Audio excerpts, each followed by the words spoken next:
Ok, oggi ti parlo di PNL, programmazione neurolinguistica, e te ne parlo in un modo un po' particolare perché vengo spesso a conoscenza di persone che ti propinano tecniche, e le tecniche della PNL sono belle, ce ne sono tantissime, ma non funzionano se tu non hai un certo tipo di atteggiamento. Per questo studiamo i presupposti della PNL. Da qui ho scelto un presupposto in particolare che secondo me è degno di nota. Eccolo qua, te lo dico. Però guardo la strada perché se no mi schiacciano. Allora, il presupposto che voglio prendere in considerazione oggi è il seguente: le parole non cambiano le persone, le esperienze lo fanno. Le parole non cambiano le persone, sono le esperienze che lo fanno. Ma allora potrebbe dire l'ignorantino del caso, perché la PNL stressa così tanto sul linguaggio? Intanto il linguaggio è una forma di comunicazione molto raffinata e attraverso questo modello di comunicazione noi possiamo creare delle esperienze all'interno del cliente, all'interno del soggetto con cui stiamo lavorando. Ma dai, la PNL lo si sa, crea delle persone, i PNListi appunto, che vogliono cambiare gli altri. No, assolutamente no. Un PNLista ha la capacità di agevolare il cambiamento altrui, ma se le persone non vogliono cambiare, non cambieranno. E guardate, sembra strano da dirsi, ma tante volte che le persone hanno provato diversi operatori, diversi metodi, diverse tecniche, se andate ad indagare profondamente vi renderete conto che se una persona non cambia è perché non desidera e non vuole e non ha la volontà e la mette in atto per il cambiamento. Sì, purtroppo è così. Anch'io tante volte volevo delle cose nella mia vita e mi rendevo conto che sì, provavo delle tecniche, studiavo dei libri, andavo da dei mentori, però poi alla fine non cambiavo. E mi sono accorto che facendo un'indagine più profonda in realtà non volevo quel cambiamento, volevo tutt'altro. E allora il mio inconscio resiste a quel tipo di cambiamento e in qualche modo mi comunica che no, quella non è la scelta giusta per te. Se sei in grado di ascoltare, bene, altrimenti perdi un sacco di tempo, energia, in questo caso, nel mio caso, anche molti soldi. Allora, come mai le parole non cambiano l'esperienza di una persona, la persona, il cambiamento inteso come miglioramento, come achievement di un goal, come ottenimento di un obiettivo? Perché le parole di per sé passano attraverso un filtro della razionalità e della logica che di per sé tende a giustificare, a chiarire, a comprendere che cosa sta accadendo, ma non a cercare o a dare una soluzione.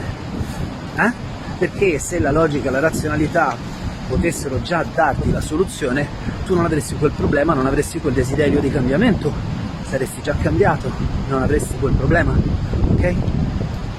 Allora che cosa ci cambia?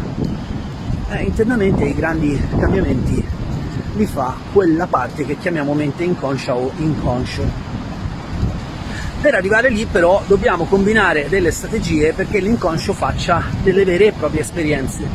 Perché dico vere? Dobbiamo per forza montare su un aereo, volare per passare la paura, per esempio, del volo? No, per esempio le fobie possono essere lavorate attraverso processi ipnotici. Laddove, e vi ricordo che in PNL se non c'è ipnosi, se non c'è un ambiente ipnotico, niente funziona, perché i basamenti della PNL appunto si basano su paradigmi ipnotici.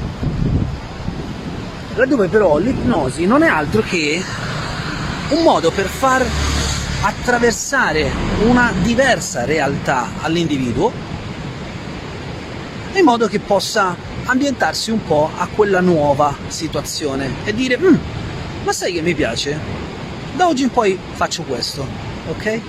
Vi sarà successo che attraverso una chiacchierata con un vostro amico, uno scambio con il vostro mentore, una discussione con un genitore o con il vostro coniuge, a un certo punto cambiate idea. È successo a tutti, no? se nella vostra vita non cambiate idea, siete fritti, rimanete bambini, allora succede a tutti di cambiare idea. Nel 98% dei casi cambiamo idea attraverso appunto delle discussioni, delle chiacchierate. Allora, come mai la PNL dice che non sono le parole che cambiano la persona, ma sono le esperienze che lo fanno? Perché in quella chiacchierata, in quel dibattito, in quello scambio, le parole hanno innescato una realtà alternativa che il soggetto ha potuto in qualche modo vivere.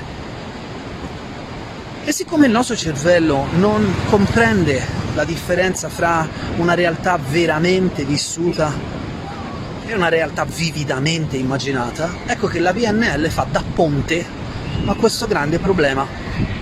Ora, se sei già uno studente di PNL, se sei uno che in qualche modo conosce questa disciplina, ti renderai conto che hai fatto dei corsi di PNL, ma manca moltissimo ancora. E questa è una cosa che è successa anche a me, ed è uno dei motivi per cui ne ho fatti 3 di practitioner, ho fatto 3 di master practitioner, ho studiato ipnosi separatamente e poi l'ho reintegrata nella PNL, perché purtroppo, soprattutto a noi italiani, ci hanno venduto la PNL come un pacchetto di tecniche. Ci sono queste tecniche? Certo che ci sono, ce ne sono veramente decine e decine, e io le insegno nel mio corso di PNL. Anzi, se sei intenzionato a comprendere di più e fare un percorso anche interiore, anche ipnotico con la PNL, io ti consiglio il mio corso di PNL, perché è un corso integrale che ti permette di fare tutto il viaggio, dove ti spiego davvero un po' più in profondità anche tutti i paradigmi linguistici, perché appunto il linguaggio ha la capacità di suscitare stati ipnotici per cui il soggetto faccia delle esperienze di cambiamento. E allora sì, te lo ricordo, le parole non cambiano, ciò che cambia sono le esperienze. E siccome molto prima degli anni 70, no? Momento in cui è nata la PNL, già si parlava di grandi pratiche esistenziali dove si facevano delle esperienze particolari, anche trascendentali se volete, da lì il famoso termine ricerca transderivazionale, no? Preso dalla PNL, che si studiano anche gli stati di trance. Ecco, le discipline precedenti parlavano comunque di questo, di fare esperienza in questo mondo, però lo metto tra virgolette, virtuale. Virtuale non significa finto, significa che ti puoi muovere, che ci sono dei limiti, che puoi fare esperienze. Bene, mi fermo qua. Se sei intenzionato a saperne di più della PNL, magari in questi giorni, nelle mie passeggiate, farò un po' il punto anche di altri presupposti, in modo che tu possa allargare la tua mappa del territorio, come diciamo noi PNListi. Da Caruso Colzi è tutto. Se vuoi il mio corso di PNL, spulcia nel mio sito, nella sezione corsi, lo troverai. Ti auguro una buona giornata, ciao!